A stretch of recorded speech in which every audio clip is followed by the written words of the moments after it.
রাশিয়ায় ৮.৭ মাত্রা শক্তিশালী ভূমিকম্পের আঘাত, এটি আসলে কিসের আলামত? রাশিয়াতে আমরা দেখেছি যে ভয়াবহ ভূমিকম্প হয়েছে, রাস্তাঘাট ঘরবাড়ি ভেঙে চুরমার হয়ে গেছে এবং ভূমিকম্পটা এতটা প্রকট মাত্রার ছিল, ৮.৭ মাত্রার ভূমিকম্প।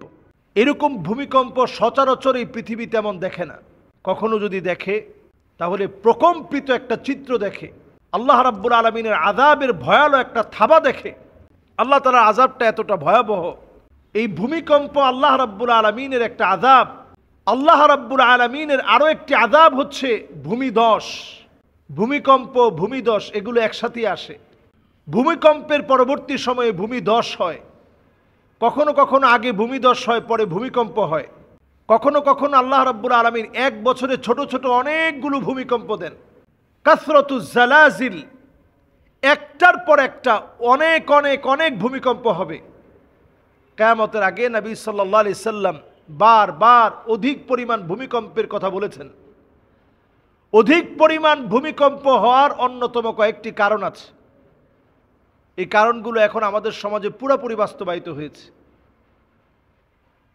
পুরোপুরি বাস্তবায়িত হয়েছে। ইয়াস্তাহিল্লুনাল হিরা ওয়াল হারির ওয়াল মাআজিফ ওয়াল কাইনাত, গান বাজনাকে মানুষ হালাল মনে করবে, হারাম পোশাককে মানুষ হালাল মনে করবে, মদ খাওয়াকে মানুষ হালাল মনে করবে। এখনকার সমাজে আপনি তাকিয়ে দেখেন, সামাজিক অবক্ষয় এতটা নিচে নেমেছে, আমরা হারাম পোশাককে হালাল বানিয়ে নিয়েছি। মানুষের কি এত অভাব পড়েছে, রুচির এত অভাব আমাদের ভিতরে। ছেলেরা এখন মেয়েদের মতো গলার ভিতরে অনেকগুলা চেইন, কানের ভিতরে দুল, বুড়ুর ভিতরে দুল, ঠোঁটের ভিতরে রিং, জিহ্বার ভিতরে রিং, চোখের ভিতরে লেন্সটাকে পরিবর্তন করে ভিন্ন একটা কালার বানানো। আবার মেয়ে সাজার যত উপকরণ আছে, মেকআপ টেকআপ দেওয়া, ফাউন্ডেশন দেওয়া, এগুলো সব দিয়ে বিভিন্ন রকমের ডিজাইনে একেবারে মেয়েদের পোশাক পরে হাঁটাকে এখন আমরা আধুনিকতা বলে মনে করছি। বিশ্বাস করেন আল্লাহর কসম, যারা এই দুনিয়ার ভিতরে হোমোসেক্সুয়াল নিয়ে কাজ করছে, যারা এই দুনিয়ার ভিতরে পুরুষে পুরুষে বিবাহকে যারা বৈধতা দিচ্ছে, মেয়ে মেয়ে বিয়ে করাকে যারা বৈধতা দিচ্ছে, এই জমিনটা ভূমিকম্প হওয়ার জন্যই একটা কাজই যথেষ্ট। এই একটা কাজের কারণে এই জমিনটা ধ্বংস হয়ে যাবে। আল্লাহ তাআলা এই জমিনের ব্যালেন্সকে আল্লাহ তাআলা উলট পালট করে দিবেন। নিচের অংশকে উপরে উঠায় দিবেন, উপরের অংশকে আল্লাহ নিচের দিকে ধাবিত করে দিবেন। আল্লাহ রাব্বুল আলামিন নাস্তানাবুদ করে দিবেন। পৃথিবীর এই সময়টা বড় ভয়াবহ, সামনের দিন আরও ভয়াবহ হচ্ছে। কারণ আপনি দেখেন রাশিয়ার যেই জায়গাতে ভূমিকম্প হয়েছে, অপরাধপ্রবণ জায়গাগুলোতে আল্লাহ তাআলা বিভিন্ন শাস্তি দিচ্ছেন। এবং আমরা গত জুমাতেও এই বিষয়ে কথা বলেছিলাম, অল্প কিছুদিনের ভিতরেই কয়েকটা আযাব আসতেছে। আমরা দেখতেছি যে কিছুদিনের ভিতরেই, যেদিন এই কথাটা বলেছি তার দুদিন পরেই আমেরিকাতে একটা বিমান বিধ্বস্ত হওয়ার উপক্রম থেকে আল্লাহ তাআলা বাঁচিয়ে দিয়েছে। আগুন ধরে গিয়েছিল, রানওয়েতেই মানুষ দৌড়াদৌড়ি করে ছুটে বের হয়েছে। রাশিয়ায় ভূমিকম্প এটি এমন একটি বিষয়, এখন দিন দিন এর আশেপাশের অঞ্চলগুলোতেও ভূমিকম্প বাড়বে। উজবেকিস্তান, তুর্কমেনিস্তান, কিরগিজস্তান, এ সব জায়গাগুলোতে ভূমিকম্প বাড়বে। যেই জায়গাগুলোতে মুসলমানদেরকে নির্যাতন করে এখন তাদের মদতপুষ্ট ব্যক্তিদেরকে দিয়ে শাসিত হচ্ছে, ওই জায়গাগুলোতে ভূমিকম্প হবে। ভূমিকম্পের মধ্য দিয়ে আল্লাহ তাআলা মুসলমানদের ঈমানকে একটু নাড়াচাড়া খাইয়ে দিতে চান, জাগ্রত করতে চান যে তোমাদের সজাগ হওয়ার সময় আসছে। ভূমিকম্প নবী আলাইহিস সালাতু ওয়াস সালামের হাদিস দিয়ে বোঝা যায়, কিয়ামতের আগে বারবার ভূমিকম্প হবে। কাসরাতুজ জালাজিল, একটার পর একটা ভূমিকম্প হবে। ফালিয়ারতাকিবু ইনদা যালিকা রিহান হামরা, বাতাসের সঙ্গে আগুন আসবে, আগুন। এটা পৃথিবী কয়েকবার দেখছে, আবারও পৃথিবী দেখবে। বাতাসের সঙ্গে অদৃশ্য আগুন আসবে।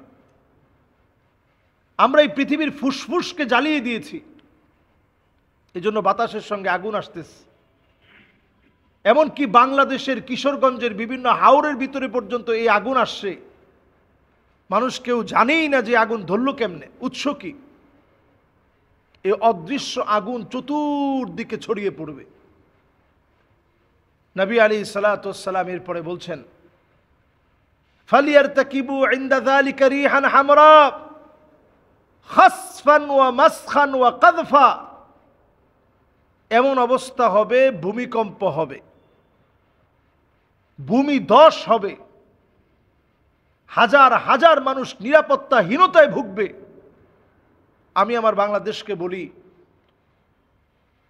যেই ভূমিকম্পটা রাশিয়াতে 8.7 মাত্রার একটা ভূমিকম্পের কারণে ভয়াবহ অবস্থার দৃশ্য আমরা দেখছি, এইরকম একটা ভয়াবহ ভূমিকম্প যদি বাংলাদেশে হয়, আমাদের দেশের নাম নিশানা মুছে যাবে।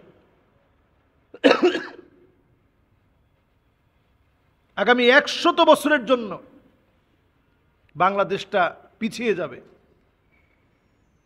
আল্লাহ রাব্বুল আলামিন ছাড়া আমাদেরকে বাঁচাতে পারে এমন কোনো শক্তি নেই।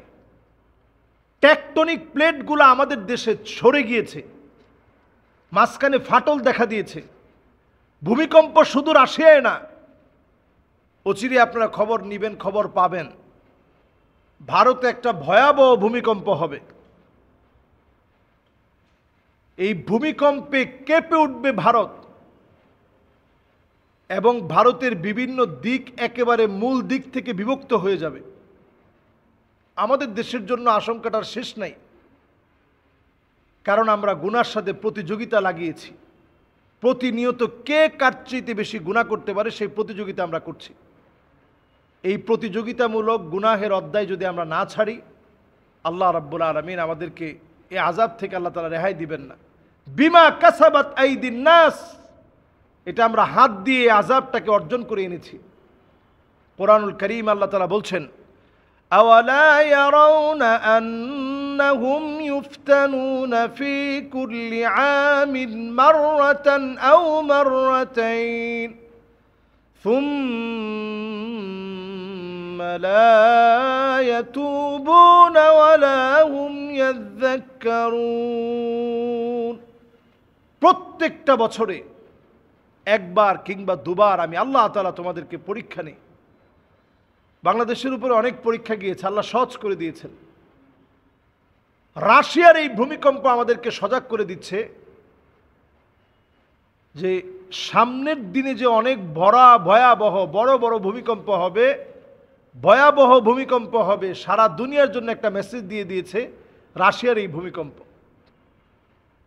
সুতরাং এই সময় গুনাহ ছাড়া আল্লাহর কাছ থেকে পানা চাওয়ার কোনো উপায় নেই।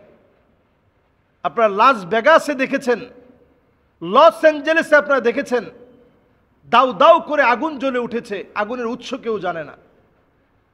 এমনকি যারা মুসলমানদেরকে তিলে তিলে শেষ করতেছে, ইসরায়েলে পর্যন্ত আল্লাহ রাব্বুল আলামিন দাউ দাউ করে আগুন জ্বালিয়ে দিয়েছেন। নিবানোর মতো ক্ষমতা নেই, নিবানোর মতো শক্তি নেই, কারণ এটা আল্লাহ তাআলা প্রদত্ত, আল্লাহ তাআলা দিয়েছেন। এর মানে দ্বারা এই আযাবগুলো আল্লাহ রাব্বুল আলামিন আমাদেরকে সজাগ সচেতন করার জন্য দিচ্ছেন। আসুন এই সময়ে আযাবের ভিতরে আপনাকে আমাকে বাঁচানোর জন্য মুসলিম উম্মাহকে নিয়ে আমরা চিন্তা করি এবং নিজেরা গুনাহ ছেড়ে দিই। আল্লাহ তাআলা আমাদেরকে তৌফিক দান করুক, আমিন।